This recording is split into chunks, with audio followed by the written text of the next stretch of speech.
This is the new era. This is the new band, and we're unbreakable. We can rebuild him. We have the technology. We can make him better than he was. Better, stronger, faster.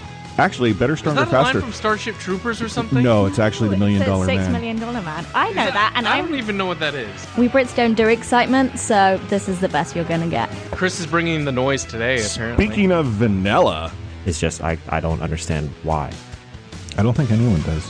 I don't think Travis Green understands. Talking you through every goalie controversy, scoring slump, and draft lottery bust. This is the C4 Podcast on CanucksHockeyBlog.com and CKNW.com. Here they are, the best starting lineup to never wear a C, Chris, Anna, Matt, and Adam.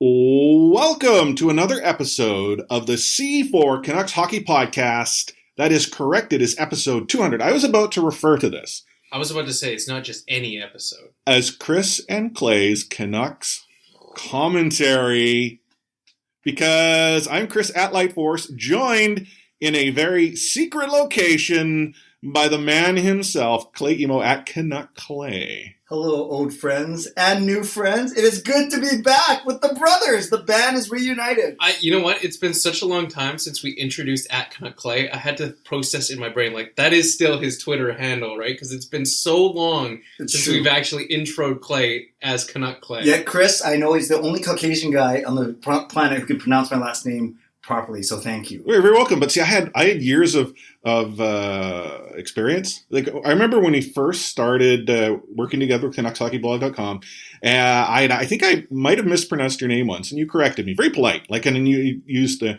Finding Nemo example, and I've seen That's the go-to line. Yep. Right? And ever since then, I've made an effort to ensure that I get it right. In fact, I think there's been times I've been talking to people, and they'll say your name wrong. I'm like, oh, actually, it's Emo. Us Richmond guys got to stick together. You know. This is bringing back so many memories. Like I'm just like, this is like Flashback Friday, like Retro Thursday. I don't know what you know what I'm talking about. We're like a fine wine. This is bringing back a lot of great memories. So it is great to have all three of us in the same room once again. Yeah, and that's Matt Lee, producer extraordinaire at Matt Lee _61. I'm not even producing today. No, in fact, for those of you who tune in on the reg, you know, we've been trying to do things to make sure that we can improve on the production value. And I thought, found our new studio. It's right here. Episode 200, we got Clay coming back in. Let's show off all the toys. And so I've got my gear from my not to be mentioned other podcasts that you get pissed off about, Matt. Yes. So I brought congratulations on that, all that success, though. Yes. Thank you. I don't even know what you're talking about, and I'll say congratulations. But I brought that gear in, and we're here. Clay, you know, as guest, also decided to host us for this episode because we ran into issues trying to book our normal space. This is better, though. Yeah, anytime you want to come to my workplace. Anytime. Is that how we can get you back on this podcast? Whatever keeps Clay not at home longer is better for the family, too. I think they'd agree with you. Whatever it takes. We'll figure that out later. Yeah. So Gail's probably at home just like, hey, you want to hold them till 8 o'clock? That's fine. I don't think she's been at home, but... Well, we are here, as we said, being hosted by Clay is in a secret location. Am I allowed to say where we are? No, not exactly where we are. Let's just say we're at Clay's office. They can look it up for secret themselves. Location. And I think some of these people, not all, but some of them know I work for the Catholic Church, so I think that's enough. You can put two and two together. Yeah. We promise we will get to the hockey, but because it's episode 200, we have to go back into the vault here for a few minutes. Well, speaking of going back into the vault, our initial introduction, if you go back to those real early episodes, had me doing some crazy voice. And it's recording in a secret location deep in the heart of Steveston.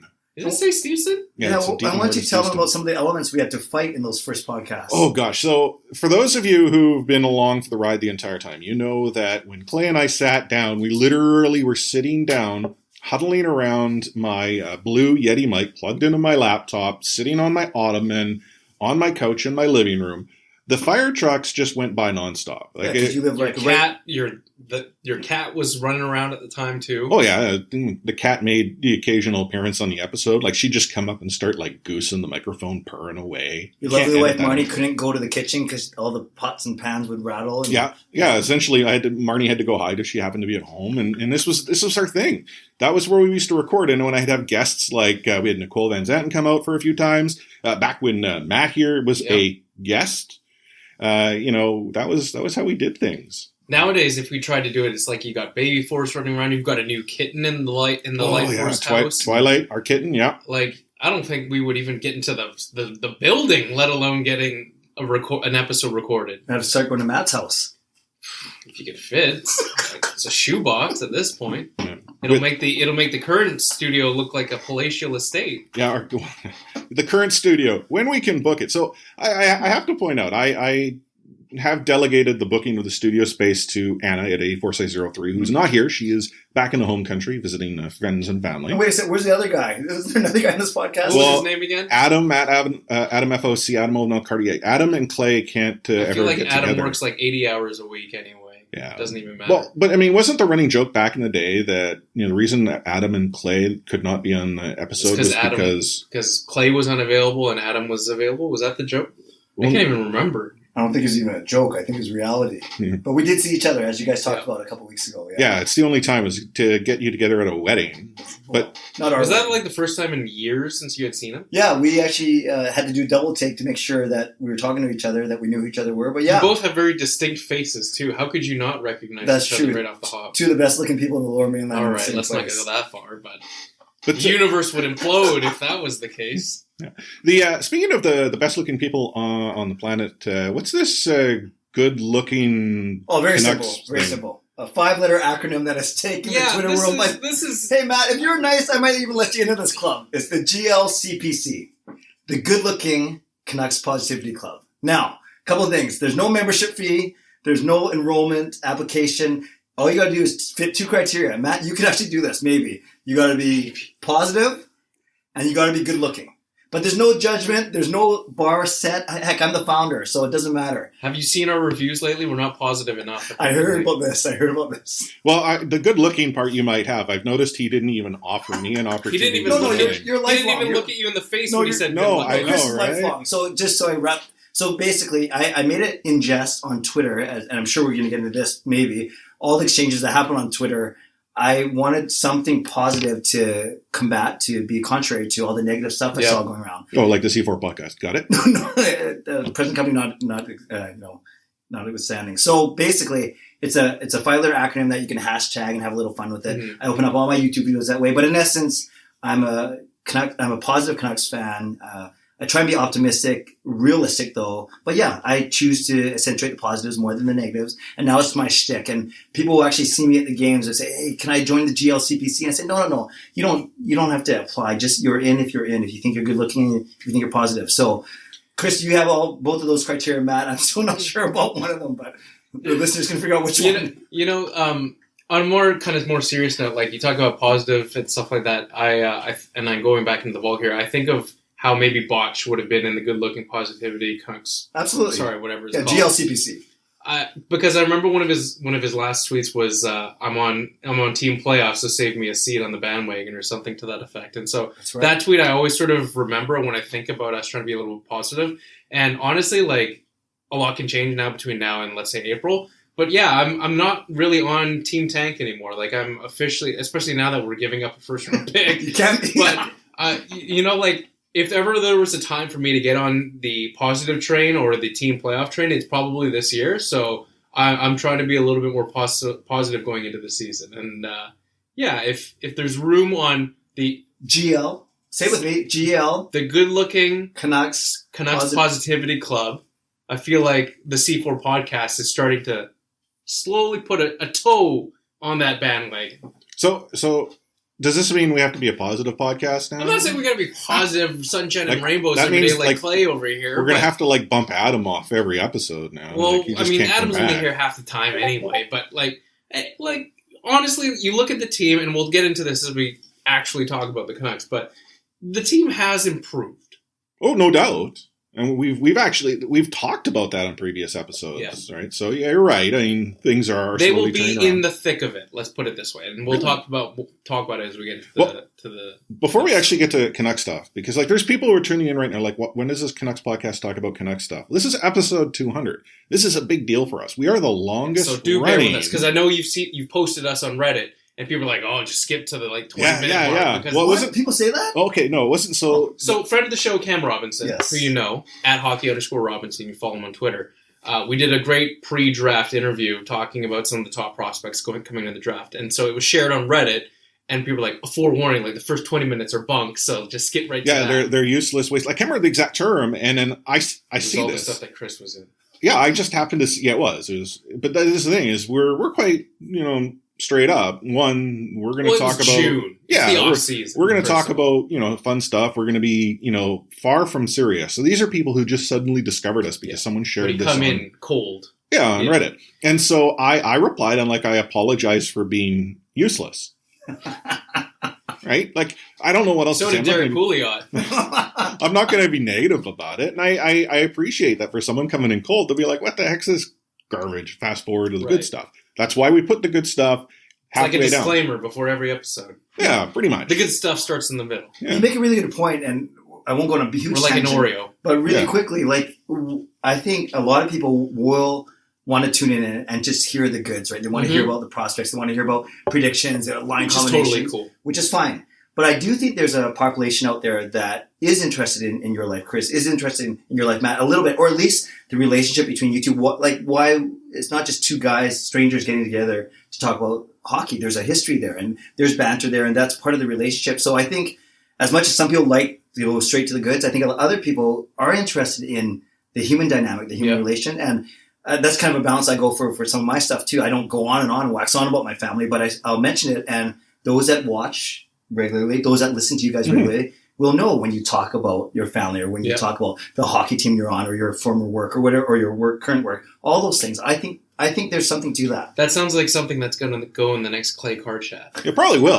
You know what? I was a little disappointed that we haven't quite gotten a mention on the Clay card chat quite yet. This is the devil thing.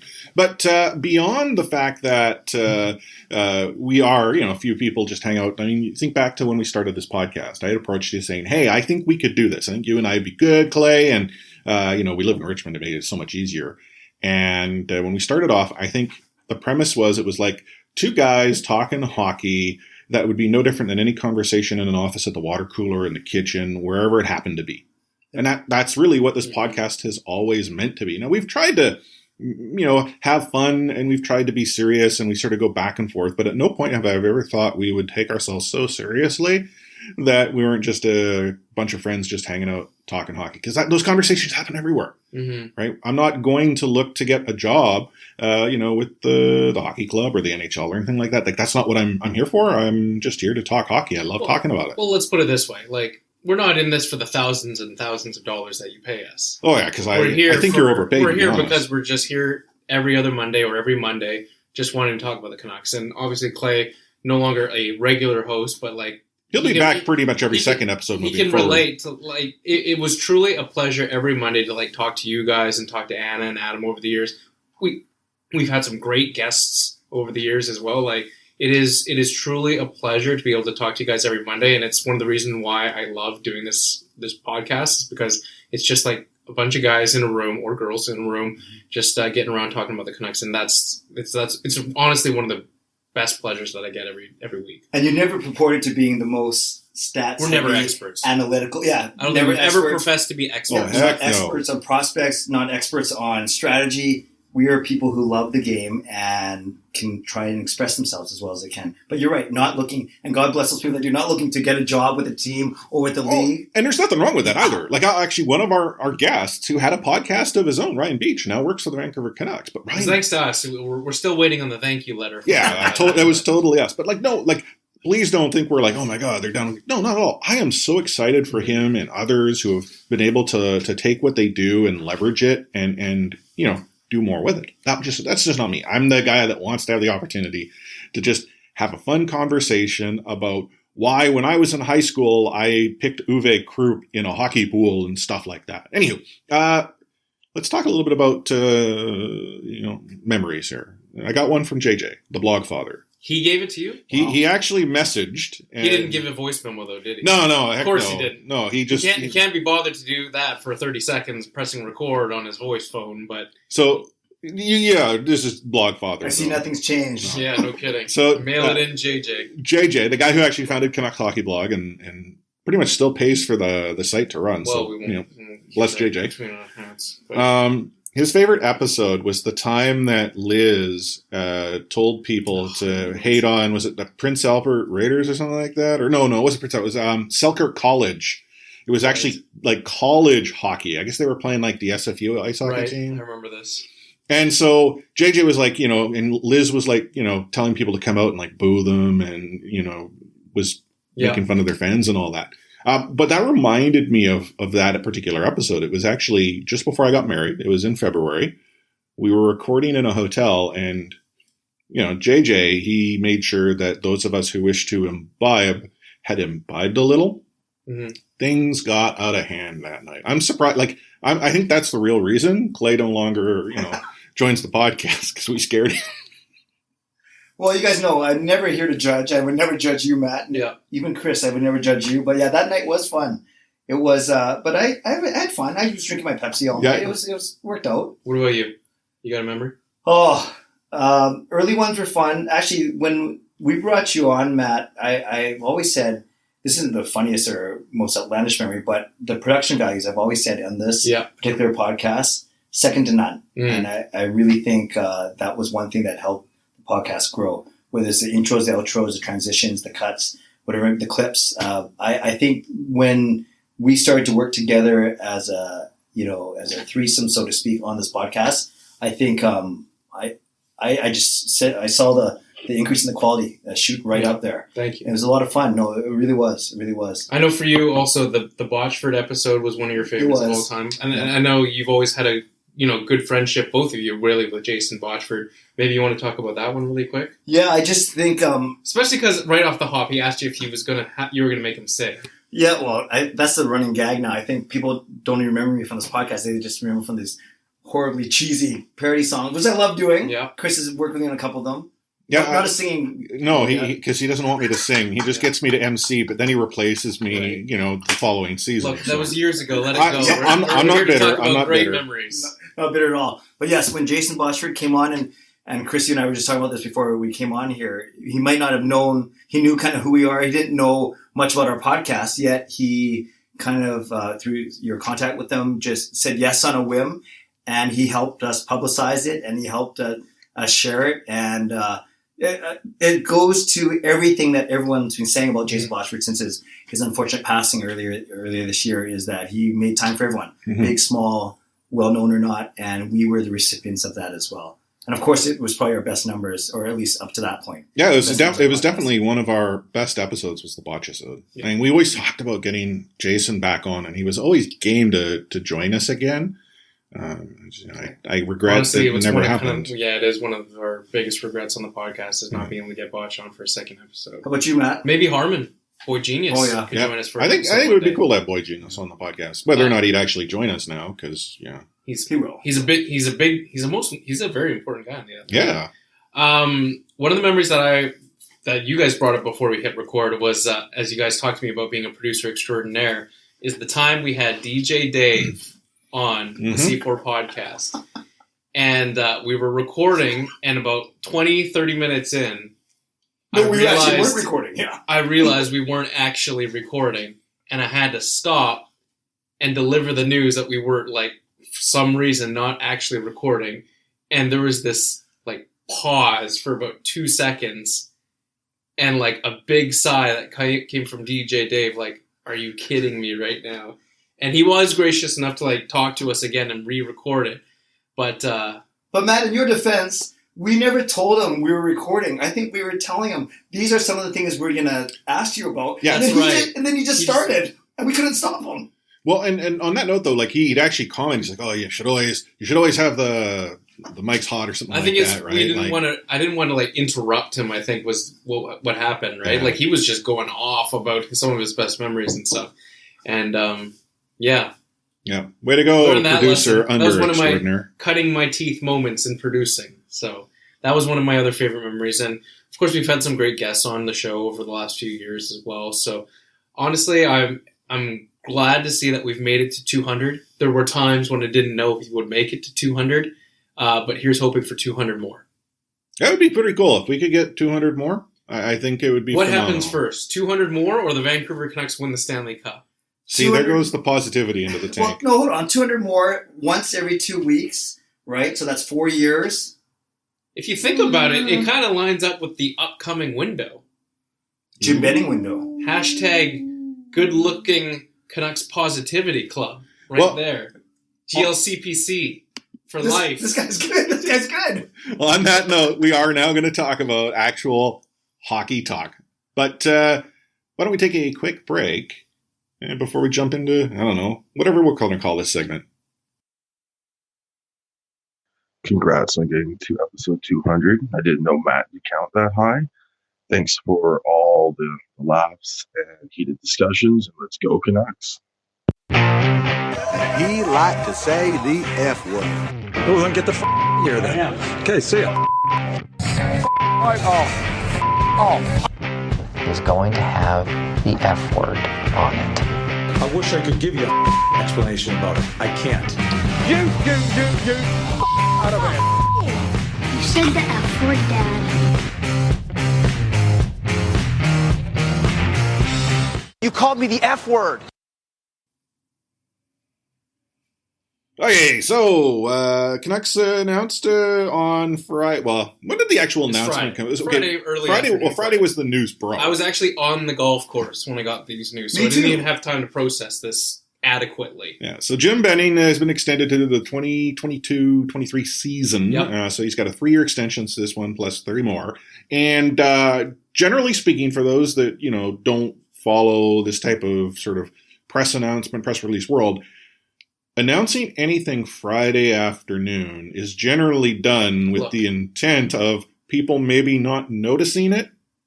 I'll tell you, from a PR standpoint, it's my profession now. This was perfectly timed by the Vancouver Canucks. Clearly, me being on the golf course on a Friday afternoon, I had already mailed it in for the day. I didn't have time to weigh in on this. So if you're the Vancouver Canucks and you wanted to drop a bomb that Jim Benning just signed a 3-year extension and is no longer a lame duck GM, you played this one perfectly, Vancouver. But the Canucks weren't the ones who announced it, right? It was Elliot Friedman that broke it.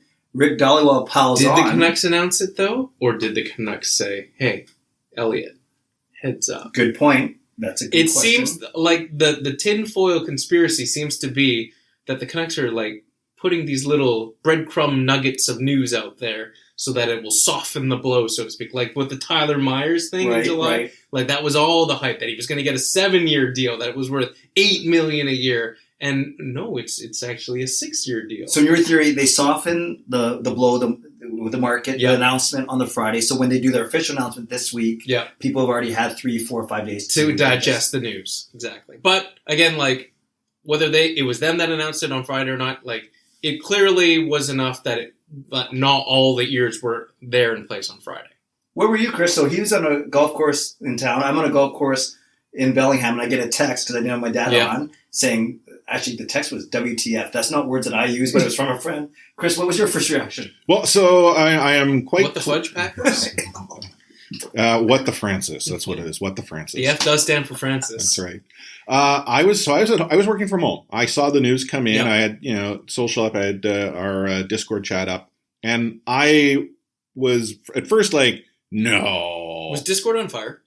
Discord wasn't on fire because, again, it was a Friday. It was going to a weekend. Like there was just people were like, "What?" And I'm not. I think it's quite clear. I'm not a Benning guy. Like I'm not one of Benning's boys or whatever they are. The Benning Bros. I've heard known as. And I am quite clearly the type who wants him to be in like the player development draft side of things, not the actual running the business side of things.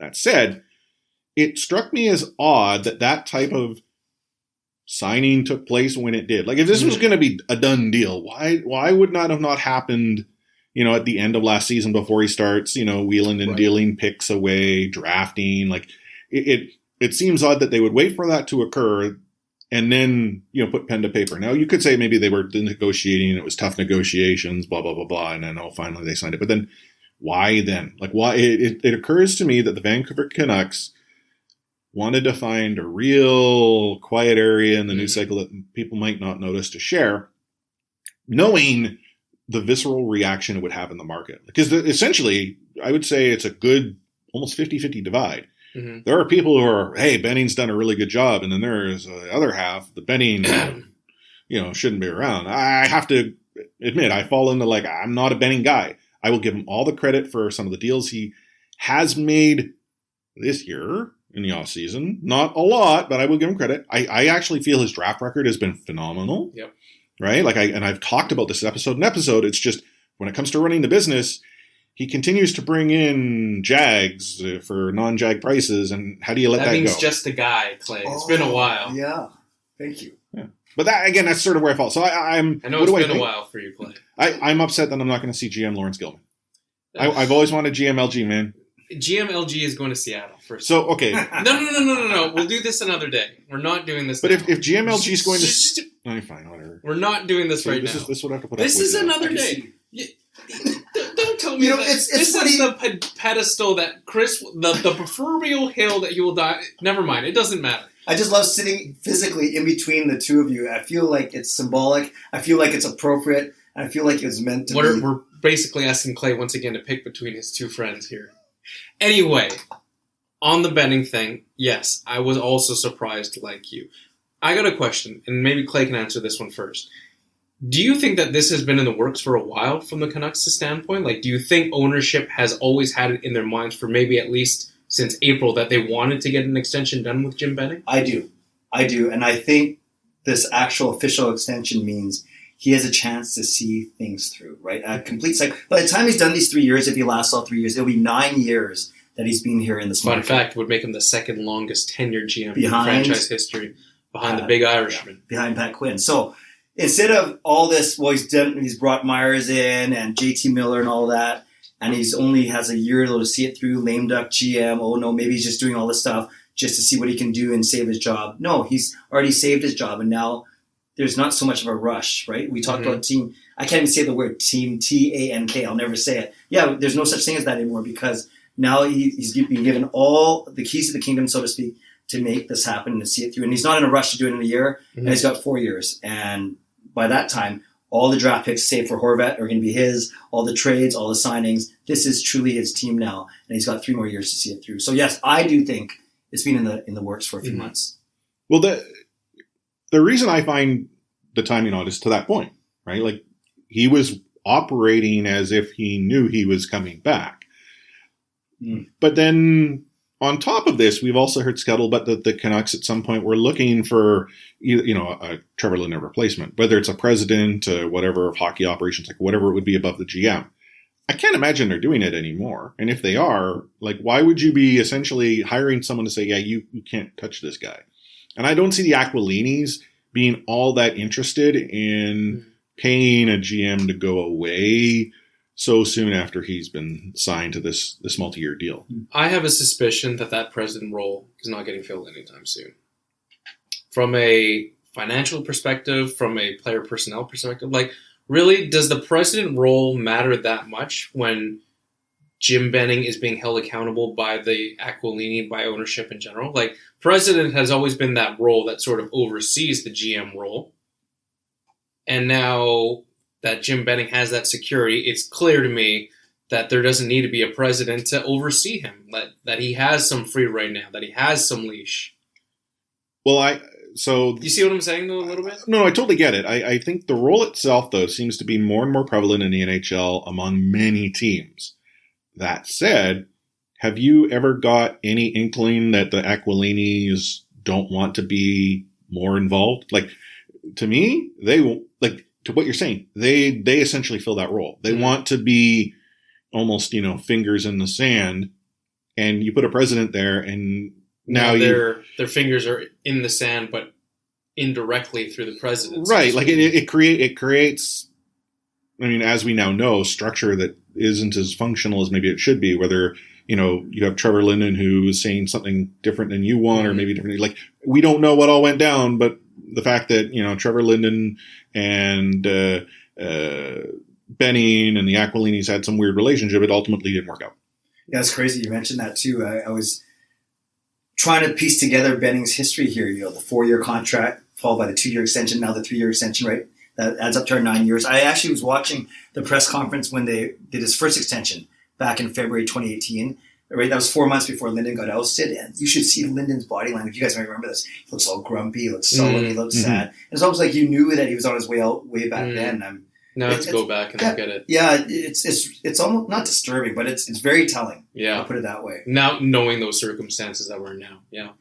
So Vancouver Canucks have a GM that's going to be here for a few seasons, right? And again, I don't think any one of us in this room would think otherwise.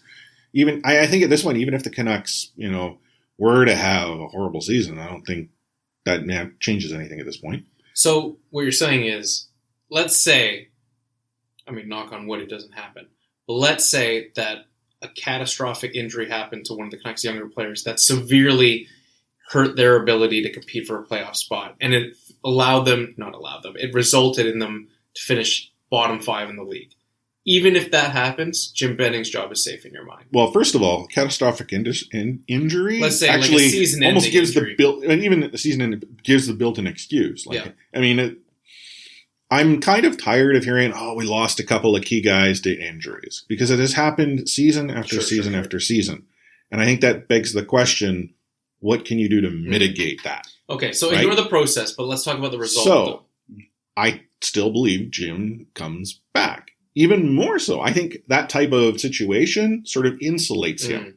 I think the reason that the Vancouver Canucks, for some reason or another, would see Jim on his way before his new contract kicks in has to do with something outrageous occurring, or alternatively, the Canucks actually following through and bringing in that layer above. Because ultimately, when you bring in a new guy to run the shop, the new guy will always want his own people or her own people. And it happens more often than it doesn't that then changes get made. But again, I don't see the Aquilinis doing that at this point. I see him safe for 2 years, Matt. And I say that because he's got 1 year left plus 3, right? So he's got 4 years essentially. I think they're going to give him to half of that because of this whole, honestly, maybe I'm reading too much, this whole JT Miller condition trade, right? Yeah. If we bottom out and we get a lottery pick this year, we get to keep that. But we know that in the second year, whatever happens, that pick is going to. So imagine 2 years of not making the playoffs. That means one of the first rounders goes to Tampa. Then I think he's up the creek. Right. But until then, they have that to fall back on. It's just one element, but I think it's a big element. Well, further to that point, though, ask yourself, if you're a potential candidate to replace Jim Benning, how much are you even attracted to the job knowing that you don't even have a first-round pick if it came to that for the Vancouver Canucks? Looking at that pool, and of course you can't foresee which candidates are available at that time, but let's say the Canucks don't make the playoffs this upcoming season. They defer that pick to 2021, I believe, in that case. What kind of GM would want to come onto this team if you don't even have that first-round pick in 2021? I don't know if I would. We've had this conveation in the past. Someone would take the job. In other words, someone would take the job, but would it be the best candidate to take the job is the other question. Right, and then that person, you have to look past that lack of first-rounder and say, okay, we still have Pettersson, we still have Hughes, we still have Horvat, we still have Boeser, Puckholz, on and on and on, right? Yeah. But that's a good point. You do limit your choices a little bit, the worse you do. So best case scenario is the Vancouver Canucks make the playoffs this season. That pick goes to Tampa, and it's not to say a reset, but it almost, in my mind, extends the Jim Benning counter, right? Because, things can turn around. Yeah, we made it, but then 2 years after that. Yeah, and there's still some question marks. There's the expansion draft, sorry, not the expansion lottery, expansion draft, and so on. So, yeah. I just, what? I think, Clay, the fact that you bring up the Miller deal speaks volumes to the fact that, he is safe for 2 years. He's safe this year. Nothing's going to happen. You don't sign an extension to only have to pay you to go away.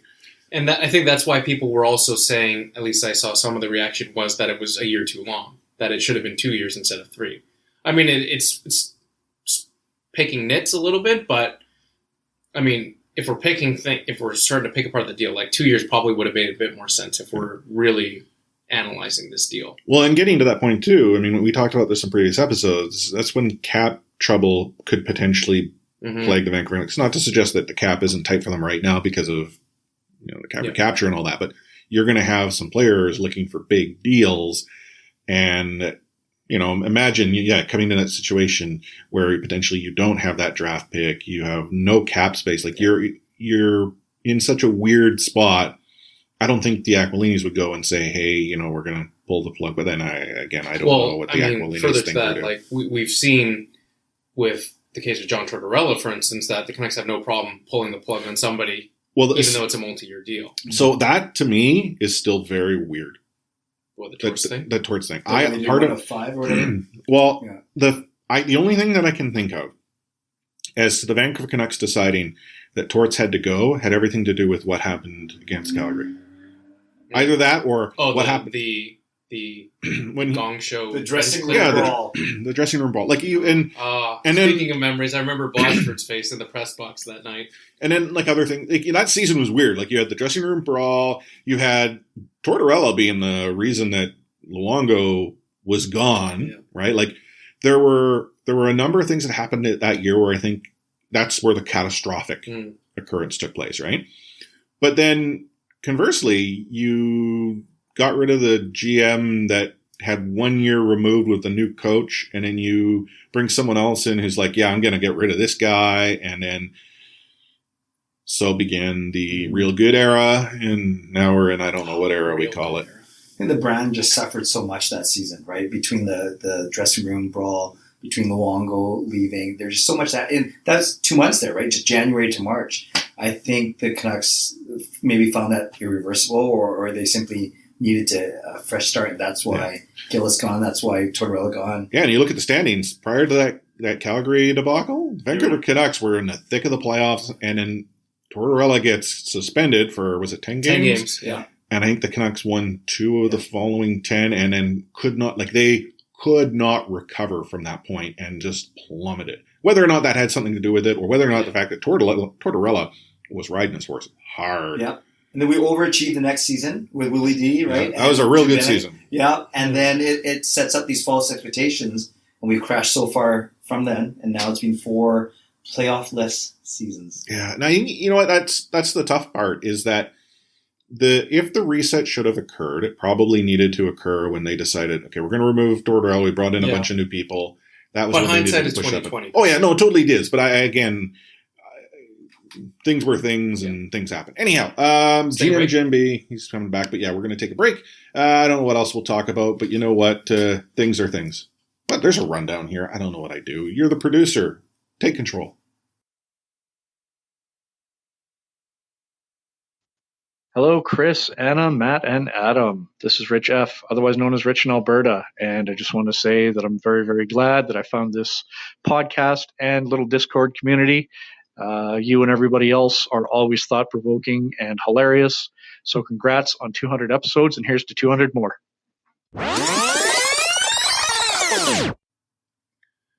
Okay, Brock has not yet signed. I know we talked about this in a previous episode, the fact that the episode before that. Stuff going on. And the episode before that one. Every episode is a "Where's Brock" episode. Yeah, well, you raised actually a good point here in the rundown that I am sure you'll get to, and we asked the question, what's the holdup? Because he's not the only restricted free agent in the market. Maybe. That's still waiting for a deal. Well, or maybe Brock is waiting to sign an extension until he hears what we have to say on the C4 podcast, because Clay is on this episode. That's what I was thinking. Okay. He needs Clay's sage wisdom advice that comes from the Clay card chats, from all of his YouTube videos, everything, before he signs on the dotted line. What's the deal he's going to sign? Okay. I think he's going to sign 4 years, $7 million. Okay, that's what I think. 4 years, $7 million. Yeah. Okay. Here's a question. I was talking about this with my golf buddies. There are 7 what you call elite or high-end free agents right now, or RFAs. Is that many? Yeah, you got Rantanen, Varner, Laine, yeah, Connor, Kachuk, and Point. Boeser. So many. We were arguing that Aho probably would have been in there before. Exactly. Yeah. We were arguing that there's 3 tiers. If you would agree with me that Rantanen, Point, and Marner are like the top tier of that, yes. Would you agree that Kachuk and Connor? No, then it's Kachuk, Connor, Boeser, and Laine. I would put Boeser ahead of Connor. Okay, so maybe Kachuk and Boeser are in that second tier. Would you put Laine with them too? I would put Laine in the same Boeser tier. Okay, and then if Connor's up there, like maybe there's only 2 Marner tiers. and Point. And then it's a divide, and Rantanen, and then it's a divide, And then it's like Kachuk, Boeser, Laine, and then I would put Connor at the bottom. Okay, so within that's not 2 or 3 tiers. That's kind of the debate we were having. Is Boeser waiting for one of his contemporaries? I think he's waiting for Marner first. I think they're all waiting for Marner to set the market, so to speak. Well, speaking of Marner, on that note, what was with the smoke that came out that the Canucks?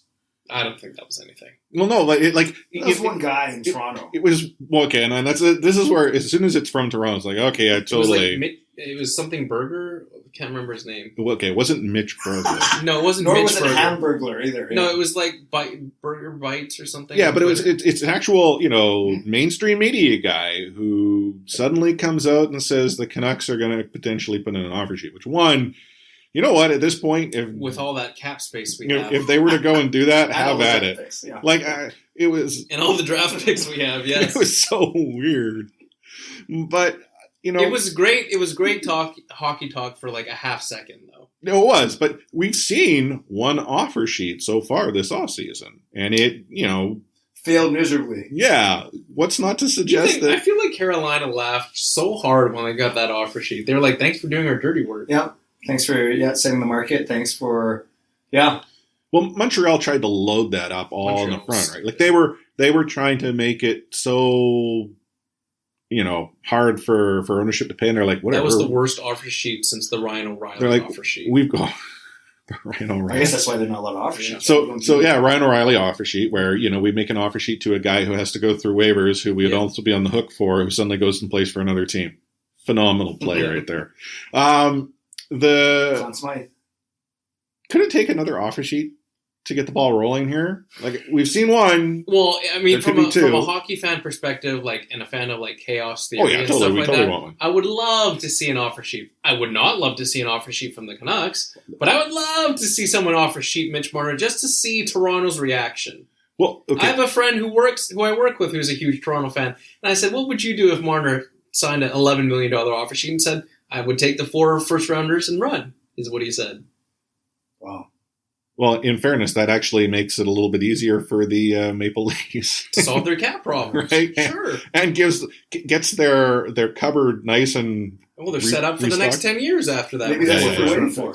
No, I actually don't think. I mean, honestly, I don't think we'll see an offer sheet. I would love to see it, but I don't think we'll see an offer sheet for Mitch Marner or for any other high-profile restricted free agent. I agree. Man, I want chaos. Let me ask you this. I had a debate with some friends the other day. We talked about Mitch Marner versus Elias Pettersson. Different players, of course. One's a right winger, one's a center.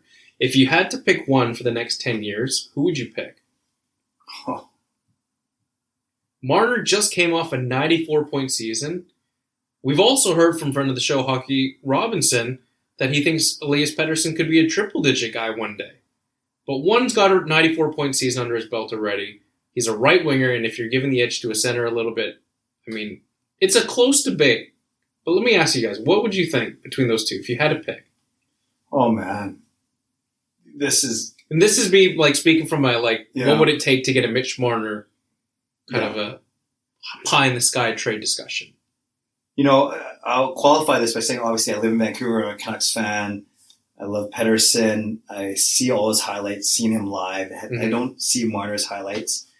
I'd be as a Canucks fan, I would be very hesitant to make that trade. Mm-hmm. So only maybe because of bias here, I would still keep Pettersson over Marner. The position thing does kind of strengthen my position a little bit.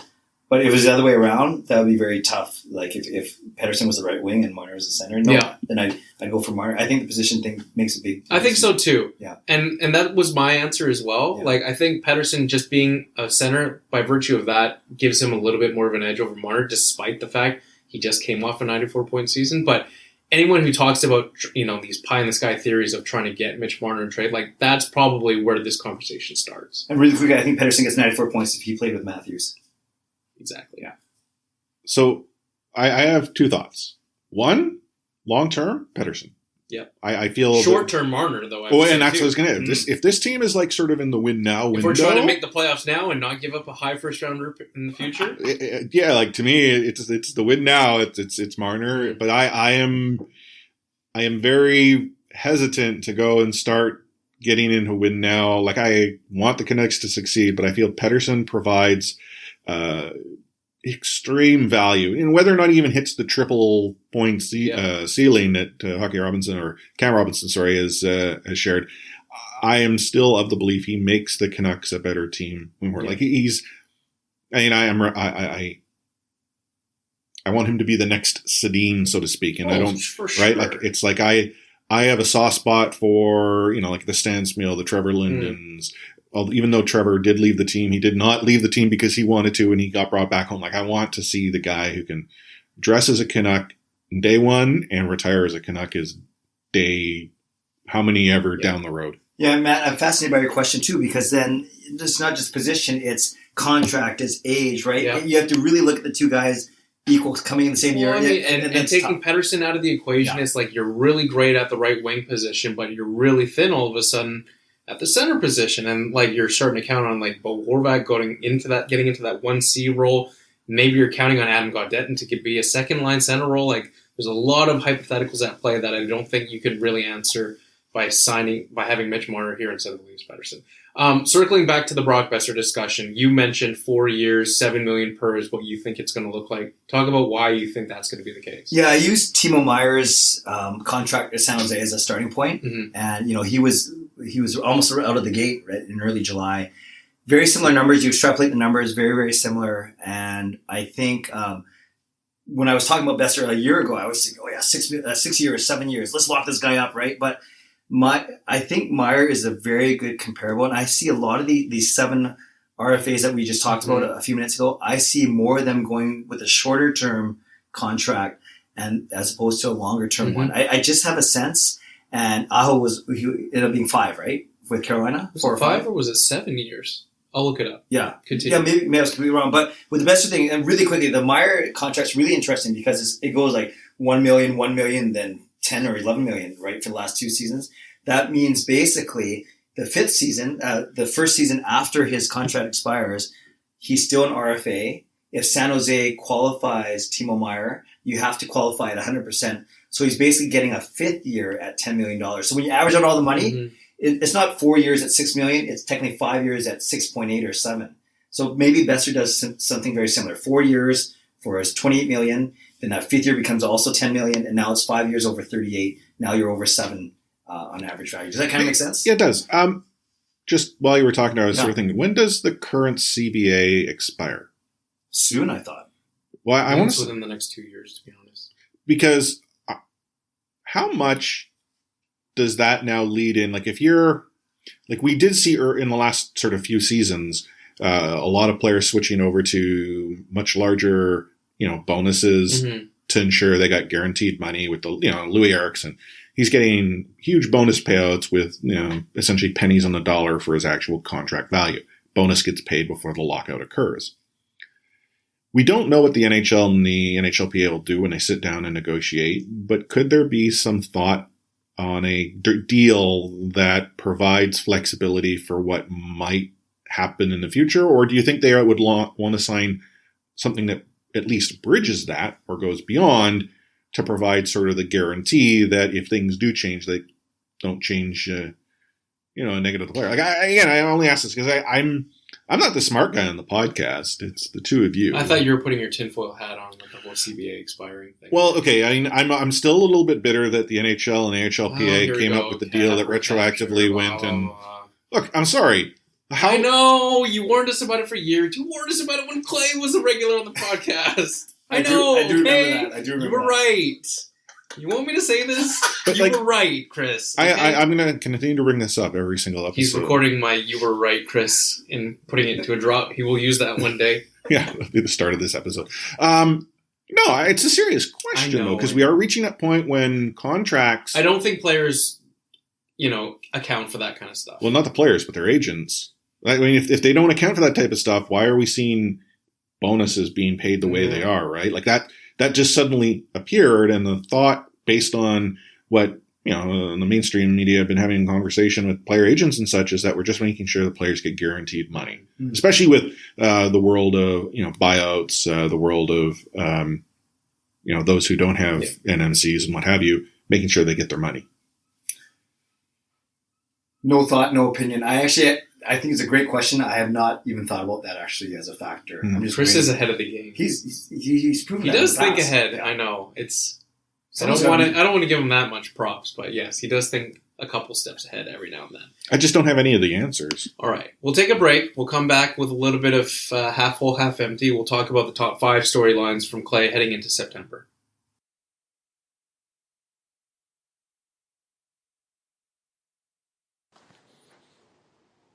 Hey guys, this is Trev Goldie here. Wanted to congratulate you guys on the 200th episode. It's been an interesting journey with you guys and been great listening to you for the last little while. I remember joining in, listening to you guys when Clay brought in the haiku poems, and as it evolved over time, you even brought an English woman in there. So I won't hold that against you, but anyway, congratulations on 200 episodes. Well done, and look forward to another 200. See ya.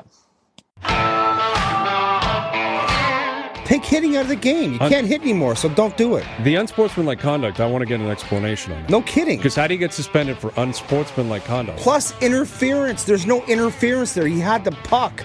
Now, Madison never ever did that before. Now, why did he do it? Because he was mad. Well, your early favorite for the Calder Trophy, that's for sure. Elias Pettersson, you might even say your early favorite for the Hart Trophy. Just to get back to your question, Elias is going to play plenty. He's going to get a lot of power play time, and yeah, I'm concerned about our offense. We lost 200-point players, and we've got to find a way to score.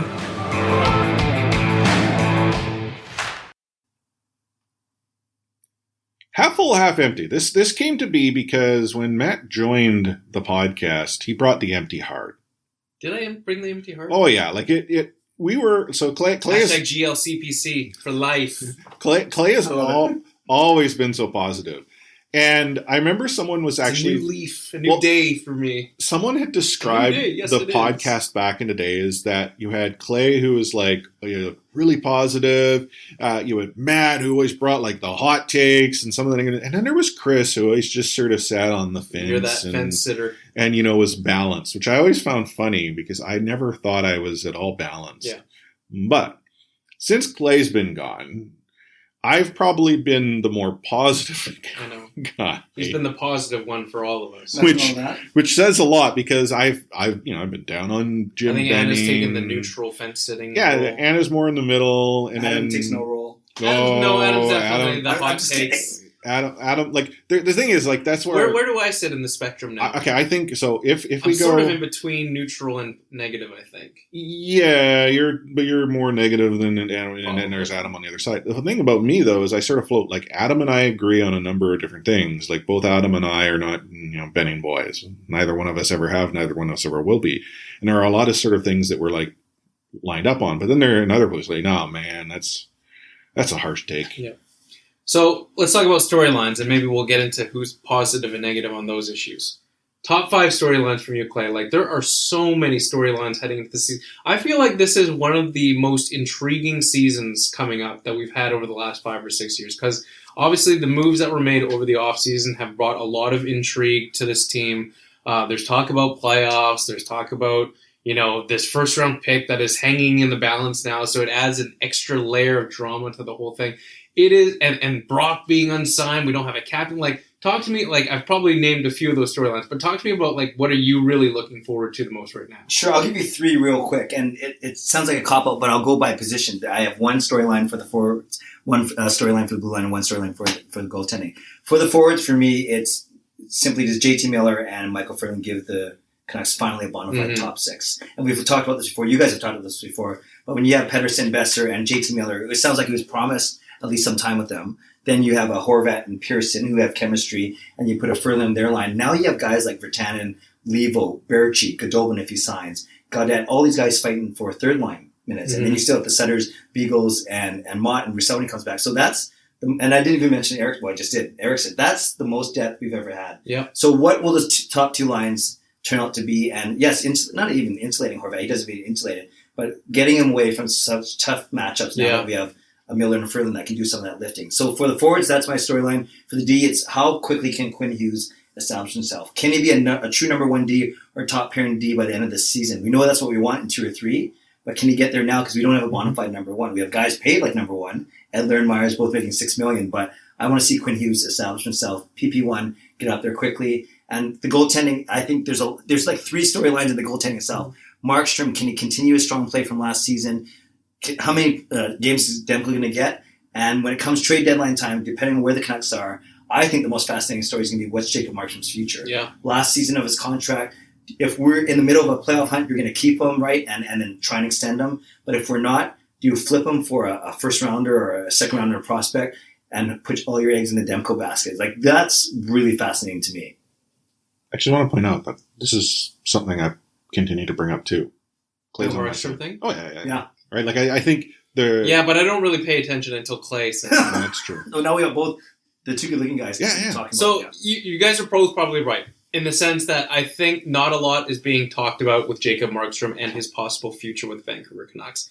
Because you've mentioned, Chris, as well, with this whole expansion situation looming for 2021, the Canucks are going to have to commit to one of them in 2021. Well, and I don't see them putting 2 picks into the crease. Like, you can't... Can you even protect 2 goaltenders? I think you can only protect 1. No, I thought you could protect 2 if you went with the block of players. It's fewer players that you can protect.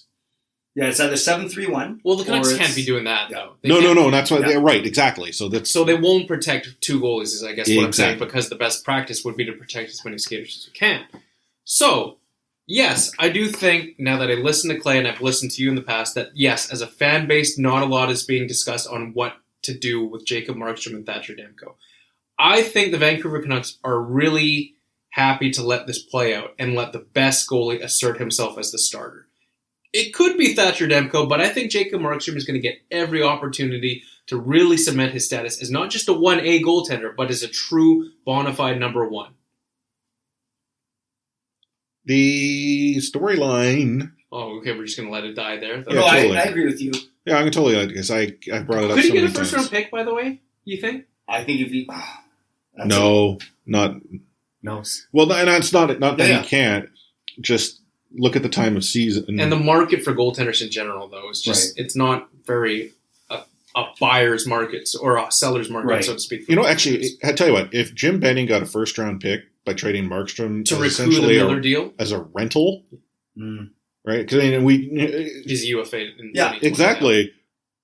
Man, I will give him a 5-year extension. All the crow that I need to eat, because that is smart moves. But I'm not telling anyone that listens to this podcast that he has to, because I don't see it happening. Even if he gets a second rounder to soften the blow, so to speak, of a JT Miller trade, I would be okay with it. I probably shot high with the first rounder. I was speaking so fast there. Classic play, aiming high, positive. But it will be a team. Imagine a team that loses their goalie or needs a bona fide backup, like a team that's really loading up for the playoff, for the Stanley Cup run. But the question is, does that happen at deadline? Because generally a team who loses, it would have to be like a tragic situation that occurred to a team's crease in the few days leading up, right? There are a few teams that I can think of off the top of my head that could be in the market for some insurance, if you will, for a goaltender. Like Calgary's situation now. They traded Mike Smith, but they acquired Cam Talbot. Or they didn't trade Mike Smith. They let him go. Like, they've got Cam Talbot and David Rittich. Like, those are not secure goaltenders by any stretch of the imagination. Like Buffalo, they're probably pushing for a playoff spot this year. Like, there are a few teams I think that are going to be pushing for a playoff spot, just like the Canucks, that don't exactly have what they would call a top 15 goaltender in their crease. Fair enough. Anywho, top storyline that you were also thinking about. Well, okay, so top storyline for me has more to do with the fact of, is this team ready for the prime time? Are you ready for this? Yeah. This is the hockey song, Get Too Limited back. And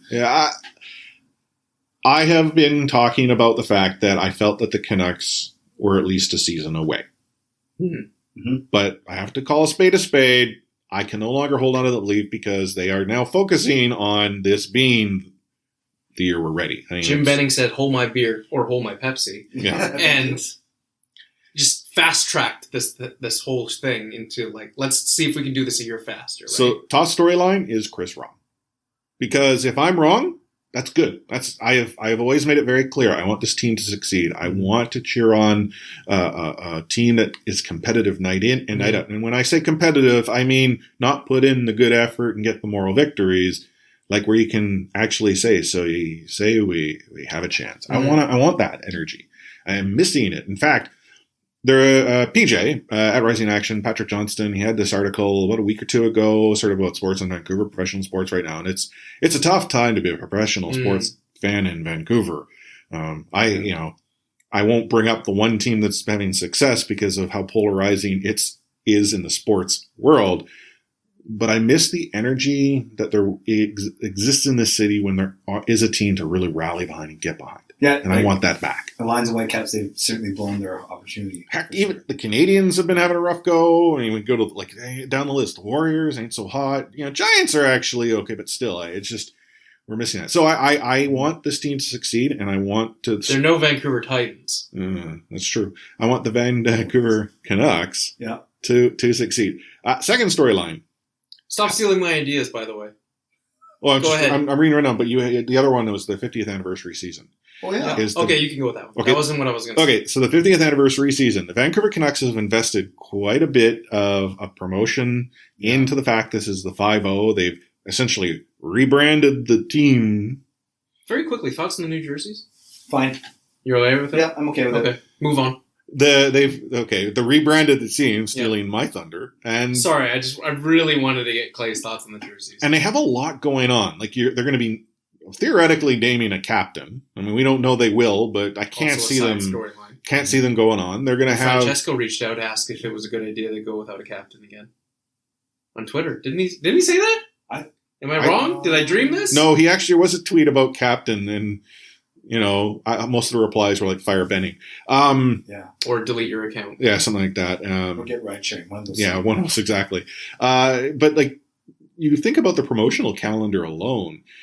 They're banking on, in my mind, the idea that we need some other stuff to go along with this ride just in case. So, wouldn't it be something if they were successful and they had all this promotional activity? Like, that could very well, jumpstart. What are some of the promotional activities that you're talking about? Like, you got the Ring of Honor. Ring of Honor with Burroughs. We know the Sedin's jersey is going to be retired. Theme nights for every decade, 70s, 80s, 90s, 2000s. Oh, okay. Admittedly, I'm not as up to date on what they've got planned for 50. They've got all the different jerseys they're going to be showcasing. Yeah. They're going to wear the black skate for a few times, if I'm not mistaken. Cultural nights. There's a lot. But they do those every year, though. Yeah. But they're really investing this year. Like, I think in the past few seasons we've started to see more and more. Now they're really going. Like, are they retiring Cliff Roning's number 7 for the 7th man? Not yet. That we could do that again. It just missed the cut for the final. But they have 12 to 14 theme nights this year. Yeah, and that's just what we know so far. Yeah. There will be more added. Actually, speaking of retirement, this is going to be totally off the rails a little bit. Luongo. How do the Canucks honor Luongo? I'm not suggesting it has to be this season, but how do they honor Luongo? Crap recapture penalty aside. That's what I call it, the crap recapture. You like that? Anyways. Very innovative. How do they... We missed that kind of innovation on this podcast. Hey, one day. This season notwithstanding, I think he doesn't get his jersey retired. I think he's a Ring of Honor candidate. Where did you stand on this? So I'm of the Ring of Honor. So hear me out on this. Yes. It has nothing to do with Luongo's jersey not being up in the rafters. It's just the Vancouver Canucks have far too many jerseys up there already. For a team that hasn't had the amount of success that we would want them to have had, the one thing they've made up for is putting jerseys over the rafters. That's not a fault to the players that are up there. Like, I think, Steamer having his jersey retired made sense at the time. You think about Linden getting his jersey retired. That made sense to the fan base at the time. The Sedin's going up there. That makes a lot of sense. Bure's up there. People are like, okay, I get it. But now the team is celebrating the retirement of players. And they've reached, I think, a point in time where they need something. They need a different type of banner up there. Yeah. And to me, you look at the banners up there, it's eras, right? It goes Smeal, then Linden, then Bure, then Naslin. And I would say, when you think of the cup contending teams, the 2011, 12, 13 teams, that's the Sedins. That's not Luongo, right? That's Sedins with Kessler and Burroughs and those guys. So And then you add on the fact that he, Florida, the way he left, all that kind of thing. I still think Ring of Honor is appropriate, but I don't see him at the same level as the Sedins and them up top. Straight from patron chat right now. Nexus says jersey retirement. So he's not on our side. I mean, he's on that side. Just to be devil's advocate, so, like, we're talking about a guy who, despite a not as long stay as, like, let's say Kirk McLean, holds every single goaltender record in this franchise. So this is the thing. The numbers back it up in my mind. What's right? Jersey should be in the rafters. I don't disagree, but the Vancouver Canucks have too many jerseys in the rafters. Not enough. But that was a low bar that they set themselves. Correct. So, but then do they continue to maintain that low bar? Like I think so. You can't move the bar, so to speak. We are the bar. Teams do it all the time. But no, the era thing makes a lot of sense. Like, it is the Sedin era. It wasn't the Luongo era. Yeah. And this has nothing to do with the fact that Luongo, got traded out of town and didn't win us the Stanley Cup. I think he is, for all intents and purposes, one of the best players the Vancouver Canucks have had on their roster. And you can argue that list is extremely small, and he's actually a member of it. They should all have, in some way, shape, or form, recognition beyond the Ring of Honor. So we can all agree Luongo deserves some form of recognition. Yeah, well, he's Ring of Honor for sure, but I think the problem is that Luongo is coming... He arrived at the Canucks in a point in time when jersey retirement was only really possible if he was able to have the Team Canada moment with the Vancouver Canucks. So, I mean, hypothetical. The Vancouver Canucks won the Stanley Cup in 2011. Is Luongo then retired? Without a doubt. They could retire the entire team probably then. Well, okay, actually, he wins the Stanley Cup as a Vancouver Canuck. Is he still a Vancouver Canuck? I think he probably would have been. But the point remains, him winning the cup isn't what gets his jersey up there. Like, I actually don't know if his jersey goes up if he wins the cup. Helps because his case. It does help his case. Yeah. You know who the person to blame here is? John Tortorella. Because if John Tortorella doesn't bench Luongo for the Heritage Classic, Luongo's still here. Were you here 20 minutes ago? And Luongo would have had the longevity that you're probably alluding to as a factor into him possibly getting retired here. Okay, whatever. The point, tinfoil hat. The point on Luongo. Okay, so I am not of the belief. Like, it blows my mind. People are like, oh, Luongo's a bum. He was the reason the Canucks lost the Stanley Cup. Hell no. Until that's a D-Dead league. This is the guy who essentially either had to carry the team on his back against the Bruins, and if he had, couldn't do it that night, it was like, oh, well, we lose. Yeah. Like, Luongo was the difference. The Vancouver Canucks could not score a goal if they had an empty net. We're going back to the vault, not this vault, though. Wrong vault. Whatever. Anyhow, the point being, I think Ring of Honor, and that's more of the Canucks, not Luongo. Luongo deserves to be retired. He'll have his jersey retired in Florida. Very quickly, since now we've gone super off the rails, as you mentioned. Actually, the other storyline. One more off the rails. No, I'm just curious. How many outside of Gretzky, are there any other players who've had their jerseys and Gretzky's universally retired? Universally retired. Isn't Lemieux's unofficially universally retired? 66? Didn't Ho-Sang want to wear it I know. a couple years ago? So I'm pretty sure. I was looking this up the other day because I was looking for players who have had their jersey numbers retired by two teams. Yeah. Well, and it's a very small and list. that was my follow-up question, is how many players have actually just hit, not it's universal. Like 7 or 8 that have had their numbers retired by two different teams. Like, it's Gretzky, it's Niedermeyer, it's... Crap, God, this was such a great trivia question. Gretzky, Niedermeyer, I think Brett Hull. No, not Brett Hull. Bobby Hull. Okay. There's a couple of... Patrick Waugh is one of them. Bork is one of them, thank you. Yeah.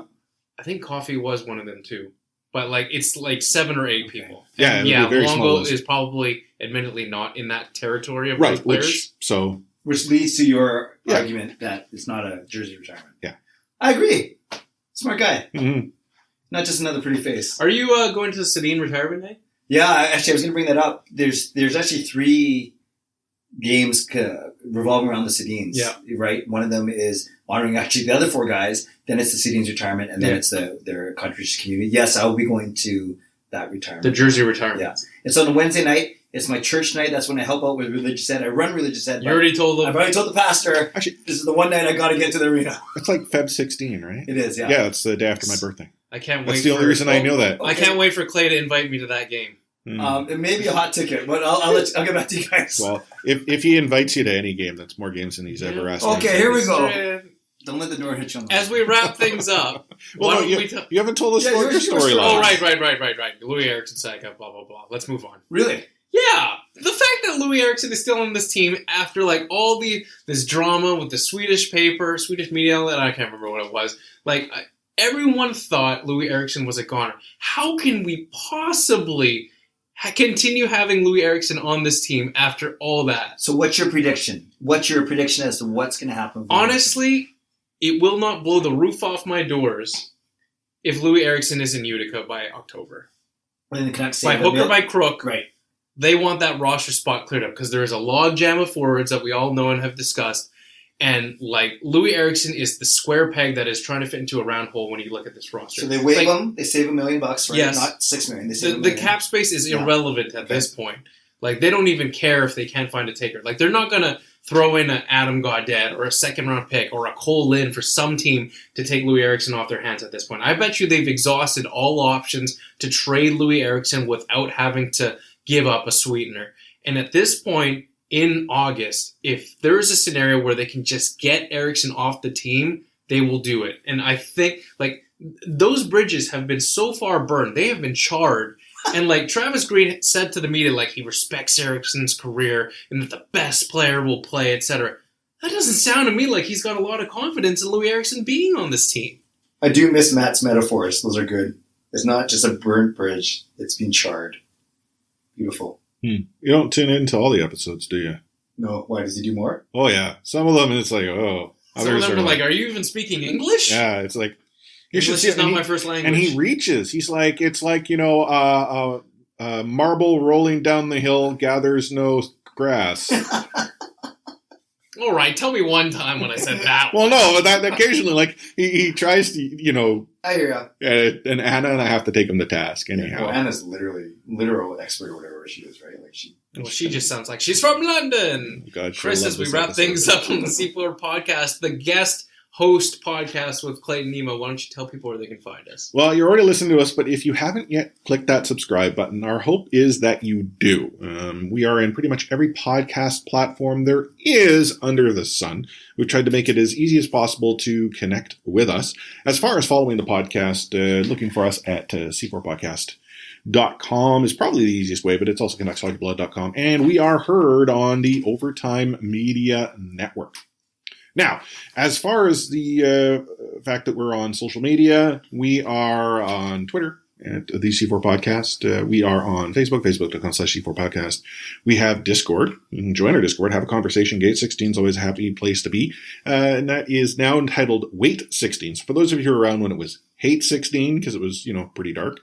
Friend of the show. You can join in anytime you feel like, by the way. Yeah, I'm listening to all these options. Pretty well, cool. Friend of the show, Josh Gould, who was Clay's lieutenant. Bodyguard, hype man, all those things. We actually one of the original founders of the good-looking Canucks. Yeah, we haven't seen Josh for a while, but he had asked, like, why is this called Hate 16? We're like, well, there's a lot of, negativity. And I've actually noticed Josh hasn't been around as much late, so I'm hoping that he understands the Wait 16 is us saying, hey, you know what, maybe things are turning around.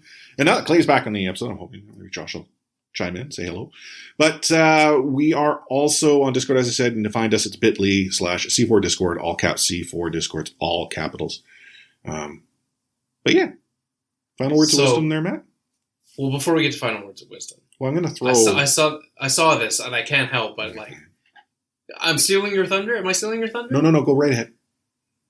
It's like disapproving dad sounding right there. Mm-hmm. I'm just sitting here holding my mic. I've been wondering what Clay has been scribbling throughout the entirety of this episode. And I'm mad at myself for not coming up with this and putting this together earlier. Well, how about this? How about you do your sign-off? You do your sign-off officially, and then this will be the very last thing. Okay, which was what I was going to do. Fine. Which is why I was going to ask you, Matt Lee, at Matt Excuse Lee me while I take this rundown and just rip it up. So we'll just do that. What are your final words? I am happy to be a new member of the good-looking Canucks Positivity Club. Did I nail that? I've nailed it now. GLCPC for life. An hour later, he finally gets the right name. Yeah, I mean, just in honor of Botch, who said he was on Team Playoffs, I'm in earnest trying to make an effort to be a little bit more positive. We've heard some of the feedback from our iTunes reviewers. The team will be competitive. Jim Benning's building an army. But I'm not one of Benning's bros just yet, but I'm one of Green's boys. Let's put it that way. Green's boys. Here we go. As for me, Chris at Light Force here, I am excited that Clay joined us for this episode. Like I'm so excited. When I reached out, honestly, thank you for being here. I was gonna thank you for having us. I was gonna do everything I could to get you back on the podcast. And I had a list of things that I would be able to offer, and you Here's said our yes. 21-point plan of how we will get Clay back. No, and I am the first to admit I miss the simplicity that you and I had when we first sat down around the microphone. Like I was saying, a really good combination. You just called me simple. Can I just? I did. That's true. Can I just add? Like the second you hit record, it was like you never left. It was like getting right back on a bicycle in terms of chemistry, wasn't it? I appreciate that. Yeah, it felt good. Yeah. It feels good. And I know you're busy now with your YouTube videos in your car, but you could always kid going off to university. Yeah, well, you got another kid who's like getting college attention for bowling. We've talked about your kids on more recent episodes. I appreciate that. Right? Like because I said I ran into you and your family on Canada Day, and I'm like I ran into the most successful family in Richmond. No. But we also talk about like how you outkicked your coverage when you got Gail to marry you. And that's a great metaphor. You're welcome. No, I think maybe hopefully we can get you back on more often. But I know you're busy with everything you do. You've had a lot of success with the YouTube videos. You're the guy who Okay, so sorry, one more thing. Okay, fine. Can you talk to us about the NHL award thing that you got nominated for? Right? Yeah, really quickly. It's NHL had 20 categories, everything that had to do with players to management, and then some fan ones. Yeah. So I was nominated. It was Best Fan Video. And we got pummeled, right? we came fourth. Who won? There's a guy at Montreal Canadiens game who said Thomas Tatar. So the Tatar guy won. Stupid. There was a proposal done by the Nashville Predators fan that came in second. There was a Stanley Cup banner, Washington Capitol ceremony in his own living room. So 2018. And then there was Marie Huey and me singing How Sweet It Is to Be Decked by You. Yeah, that was one of the better ones. But thank you. But when the NHL put it out, they said How Sweet It Is to Be Decked by You. And I don't think... That hurt your ability. He hasn't done a lot of decking, I don't think, yet. But thank you. Pedersen might drop the gloves once or twice. But it was nice to be recognized. Yeah, thank you, Chris, for the kind words. And I'll bounce back to you before the end. But in essence, I do miss this. The chemistry felt good. I do listen to you guys regularly. I appreciate, Chris, you giving me the shot to start off. It's not like I've gone into bigger, better things, just different things. Just something that gives me a bit more freedom and creativity and basic convenience as well. And that was the biggest... Well, if we got to come to him, we'll do it every now and then. Podcasting from Clay's car? Yeah. But certainly still listen to you guys, and it's still my favorite podcast, goes without saying.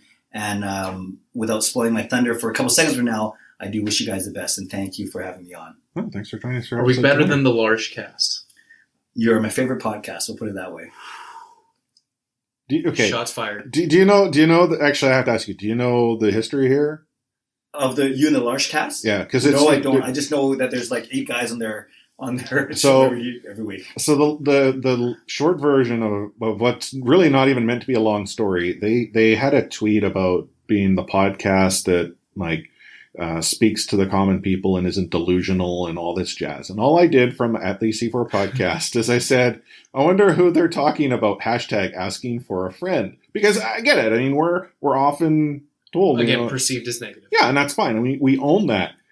And they replied and were like, oh my God, let's all be friends. And then Pucks on Net got involved, and sort of some of the more established podcasts, we have fun with these things. Yeah. And the Large Cast took it very serious. And then they said something that got Anna a little triggered, and then it went off from there. Uh-oh. It's the greatest thing. It's the new Monday Night Wars. Yeah, it's pretty much it. It was the new Monday Night Wars. Raw versus, Monday Night Nitro. Just make sure that Chris is Eric Bischoff. Oh, okay, just make sure you're the WWE and not the WCW of this equation. Anna's Hogan. Yeah. Anyhow, I still don't understand. Hogan was in the Monday Night Wars.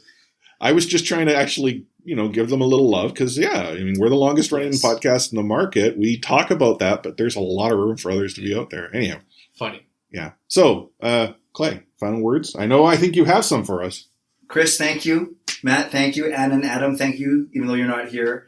Wish you guys the best of luck. And there's only one way that I could think of to wind up episode number 200. It was a staple of the first 80 to 100 shows. It's the power of the 575. So, Matt, with your permission, Chris, with your blessing, I would like to end off this podcast with a haiku.